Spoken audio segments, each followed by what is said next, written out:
Hello friends, welcome back to our channel knowledge world. Knowledge world में आपका स्वागत है। तो आज हम बात करेंगे कि सरकार क्या होती है, सरकार के जो अंग होते हैं वो क्या होते हैं। कि जो विधायिका, कार्यपालिका, न्यायपालिका, ये शब्द आपने सुने होंगे पर आपको इनका कभी भी मतलब समझ में नहीं आया होगा कि ये होते क्या हैं। तो आज आपको ये वीडियो देखने के बाद इनका मतलब अच्छे से समझ में आ जाएगा। तो आप वीडियो को पूरा देखिएगा। तो चलिए अब वीडियो को शुरू करते हैं। तो सबसे पहले आप एक बात समझ लीजिए कि सरकार जो होती है उसके 3 अंग होते हैं। कौन कौन से होते हैं? पहला विधायिका, दूसरा कार्यपालिका और तीसरा न्यायपालिका। अब सबसे पहले हम विधायिका के बारे में चर्चा करेंगे। हमारे देश की जो विधायिका है उसे संसद कहा जाता है। हमारे देश की विधायिका को संसद कहा जाता है और संसद के 3 अंग होते हैं।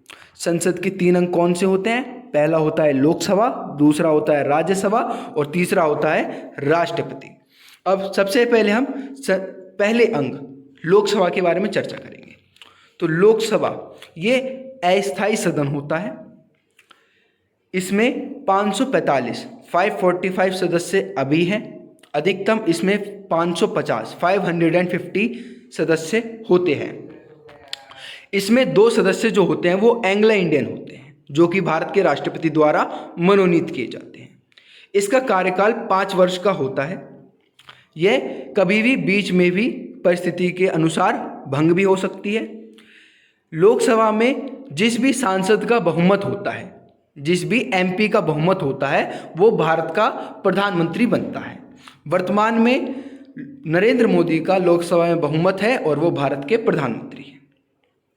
अब विधायिका का दूसरा अंग जो कि है राज्यसभा, इसके जो सदस्य होते हैं वो होते हैं 250 अधिकतम और वर्तमान में है अभी 245 सदस्य। यह स्थायी सदन होता है और इसमें जो 12 सदस्य होते हैं वो राष्ट्रपति के द्वारा मनोनीत किए जाते हैं। ये जो 12 सदस्य होते हैं वो किसी भी खेल, सांस्कृतिक, आर्थिक या किसी भी चीज़ में जिन्होंने विशेष पुरस्कार जीते हुए होते हैं, ये वो बनते हैं सदस्य। और जो राज्यसभा का सभापति होता है वही भारत का उपराष्ट्रपति भी होता है। अब जो हमारा तीसरा अंग है विधायिका का वो है राष्ट्रपति। अब यहाँ पे आप एक बात हमेशा याद रखिए कि जो भारत का राष्ट्रपति होता है वो भारत का प्रथम नागरिक भी होता है और उसका कार्यकाल जो होता है वो 5 वर्ष का होता है और वो भारत की तीनों सेनाओं, जल सेना, थल सेना और वायु सेना, तीनों सेनाओं का अध्यक्ष होता है। अब सरकार का एक अंक आपको अच्छे से समझ में आ गया होगा, विधायिका। अब हम दूसरे अंक की बात करते हैं जो कि है कार्यपालिका। कार्यपालिका भी 2 प्रकार की होती है, एक अस्थायी कार्यपालिका और एक स्थायी कार्यपालिका। अब सबसे पहले हम स्थायी कार्यपालिका की बारे में बात करेंगे। तो स्थायी कार्यपालिका में जो सदस्य होते हैं वो UPSC, union public service commission, संघ लोक सेवा आयोग के द्वारा चुनकर आते हैं। ये जो होते हैं वो आईएएस, आईपीएस, आईएफएस, आईएएस और आईआरएस होते हैं।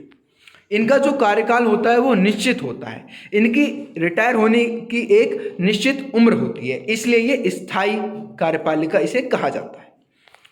अब आती है अस्थायी कार्यपालिका। अस्थायी कार्यपालिका के अंदर हमारे एमपी यानी कि मेंबर ऑफ पार्लियामेंट, संसद के सदस्य, member of legislative assembly MLA आते हैं। ये अस्थायी कार्यपालिका के अंदर आते हैं। इसे अस्थायी इसलिए कहा जाता है क्योंकि इनकी कार्यविधि कोई निश्चित नहीं होती, इनका कार्यकाल अनिश्चित होता है, इसलिए इसे अस्थायी कार्यपालिका कहा जाता है। अब हमारा आखिरी जो अंग है सरकार का वो है न्यायपालिका।